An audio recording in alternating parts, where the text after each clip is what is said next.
আসসালামু আলাইকুম ওয়া রাহমাতুল্লাহি ওয়া বারাকাতুহু। 10 মিনিট মাদ্রাসায় আপনাকে স্বাগতম। প্রতিদিনের নামাজে পবিত্র কোরআন ছাড়াও একাধিক তাসবিহ ও দোয়া পাঠ করা হয়, যার কোনোটি আবশ্যক আর কোনোটি নফল হিসেবে প্রমাণিত।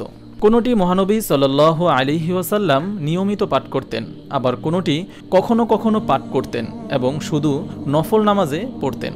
যদিও এসব তাসবিহ ও দোয়ার অর্থ জেনে পাঠ করার বাধ্যবাধকতা নেই, তবু অভিজ্ঞ আলেমদের মত হল নামাজের তেলাওয়াত, তাসবিহ ও দোয়ার অর্থ বুঝে পাঠ করা উত্তম এবং তা মনোযোগ ধরে রাখতে সহায়ক।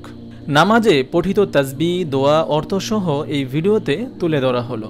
নামাজের শুরুতে পড়ার দোয়া, আলহামদুলিল্লাহিল্লাযী হামদান কাসীরান তাইয়িবান মুবারাকান ফীহ। অর্থ, সব প্রশংসা আল্লাহর জন্য, তার জন্য অগণিত প্রশংসা, পবিত্রতা তারই জন্য, পরম বরকতময় তিনি। আনাস রাদিয়াল্লাহু তাআলা আনহু থেকে বর্ণিত, এক ব্যক্তি নামাজের কাতারে দাঁড়িয়ে এই দোয়া পড়লেন। নামাজান্তে মহানবী সাল্লাল্লাহু আলাইহি ওয়াসাল্লাম তার প্রশংসা করে বললেন, 12 জন ফেরেশতা এই বাক্যগুলো আল্লাহর কাছে নিয়ে যেতে হাজির হয়েছে।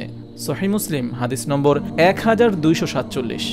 তাকবীর ও কেরাতের মধ্যে যে দোয়া মাঝে মাঝে পড়েছিলেন মহানবী সাল্লাল্লাহু আলাইহি ওয়াসাল্লাম, দোয়াটি হলো, আল্লাহুম্মা বাঈদ বাইনি ওয়া বাইনা খাতায়া কামা বা'আদতা বাইনাল মাশরিকি ওয়াল মাগরিব। আল্লাহুম্মা নাক্কিনি মিন খাতায়া কামা ইউনাক্কাস সাওবুল আবইয়াদু মিনাদ দানাস। আল্লাহুম্মা ইগসিলনি মিন খাতায়া বিল মাই ওয়াস সালজি ওয়াল বারদ। দোয়াটি আবার বলছি, আল্লাহুম্মা বাঈদ বাইনি ওয়া বাইনা খাতায়া কামা বা'আদতা বাইনাল মাশরিকি ওয়াল মাগরিব। আল্লাহুম্মা নাক্কিনি মিন খাতায়া কামা ইউনাক্কাস সাওবুল আবইয়াদু মিনাদ দানাস। আল্লাহুম্মা ইগসিলনি মিন খাতায়া বিল মাই ওয়াস সালজি ওয়াল বারদ। অর্থ, হে আল্লাহ, আপনি আমার ও আমার পাপগুলোর মধ্যে দূরত্ব সৃষ্টি করে দিন, যেমন দূরত্ব সৃষ্টি করেছেন পূর্ব ও পশ্চিমের মধ্যে। হে আল্লাহ, আমার গুনাহ এমনভাবে পরিষ্কার করে দিন যেমন সাদা কাপড় ধুলে পরিষ্কার হয়। হে আল্লাহ, আপনি আমাকে আমার পাপগুলো থেকে ধুয়ে দিন বরফ, পানি ও শিশির দ্বারা। আবু হুরায়রা রাদিয়াল্লাহু তাআলা আনহু থেকে বর্ণিত, রাসূল সাল্লাল্লাহু আলাইহি ওয়াসাল্লাম তাকবীর ও কেরাতের মধ্যে চুপ করেছিলেন। তাকে এ ব্যাপারে জিজ্ঞেস করলে তিনি এই দোয়া পাঠ করার কথা জানান। সহিহ বুখারী, হাদিস নম্বর 744।